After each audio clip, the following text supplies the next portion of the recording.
বৈষম্য বিরোধী আন্দোলনে কুমিল্লার দেবিদ্বার উপজেলার থানা ঘেরার সময় সিয়াম গুলিবিদ্ধ হয়ে আহত হয়। এই বিষয়ে আপনারা আমাদেরকে একটু জানান তো। ফার্স্ট অফ অল হচ্ছে আমরা হচ্ছে আন্দোলন আমাদের হচ্ছে একটা হচ্ছে আনন্দ মিছিল হচ্ছিল এখানে। তো আমরা তো গেছি নর্মালি সাধারণ স্টুডেন্ট গেছি, ও হচ্ছে বাচ্চা মানুষ, ও হচ্ছে এমনি হচ্ছে ওর একটা পার্সোনাল কাজে দিয়ে গেছিল। আমি ওই ঘটনাটা হচ্ছে ওর হচ্ছে প্রথমত হচ্ছে পুলিশ যখন ফায়ার করে থানার ছাদ থেকে দেবিদ্বার থানা দেবিদ্বার থানার ছাদ থেকে, তো তখনকার হচ্ছে ওর উপর হচ্ছে বুলেট লাগে। তো ওরা হচ্ছে তাৎক্ষণিকভাবে ওখানে যারা ছিলেন তারা হচ্ছে দেবিদ্বার উপজেলা স্বাস্থ্য কমপ্লেক্সে নিয়ে যায়। তারপর হচ্ছে এখানে হচ্ছে আমার যেহেতু আমার ছোটো ভাই, তো আমার চোখে পড়ে, তো এখান থেকে হচ্ছে আমরা সাধারণ চিকিৎসা দেওয়ার চেষ্টা করি, কিন্তু এখানে এত রোগীর ভিড় ছিল। গুলিটা লাগলো কাদের গুলি লাগলো? গুলিটা হচ্ছে পুলিশ বাহিনী, পুলিশ ফোর্স ফায়ার করছিল। তো ফায়ার কারণে অনেকজনই আহত হয়েছে।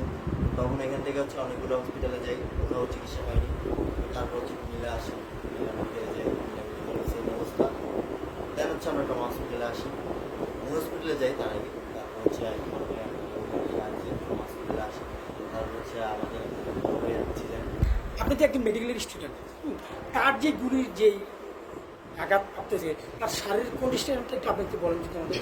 মূলত হচ্ছে আমি গতকাল রাতে এসে যখন ডক্টর আনিস ওনার মানে এখানে যে ডিউটির ওপর ছিল ওর সাথে কথা বলি অ্যান্ড ওর মানে কেস স্টাডির একটু পড়ি, পড়ার পর আমার কাছে উনি যেটা এক্সপ্লেন করছে সেটা হচ্ছে যে ওর যে মূত্রথলি আছে সেই মূত্রথলিতে আমাদের কি হয়, আমাদের যখন প্রস্রাবের বেগ পায় আমরা তখন প্রেশার দিই, তখন আমরা প্রস্রাবটা করতে পারি বা আমাদের ওটা একটা ভলান্টারি মুভমেন্ট, মানে আমাদের ইচ্ছাকৃত মুভমেন্ট।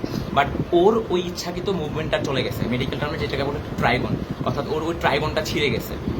গুলি লাগার ফলে গুলিটা ওর একটু টার্বুলেন্ট বুলেট ছিল, অর্থাৎ শর্ট গানের বুলেট ছিল। সো এটা ঢুকছে এভাবে, বাট টার্বুলেন্ট করার কারণে এটা নিচ দিয়ে বের হয়েছে, যার ফলে ওর মূত্রথলির দিকে অনেক আঘাতপ্রাপ্ত হয়েছে। অ্যান্ড ওর যে ভলান্টারি মুভমেন্ট বা ঐচ্ছিক যে ক্ষমতাটা, যে আমার প্রস্রাব অনুভূতি হলে আমি করবো বা অনুভূতি হলে করবো না, এই অনুভূতির যেই সেন্সটা ওর এটা ওইখান থেকে চলে গেছে।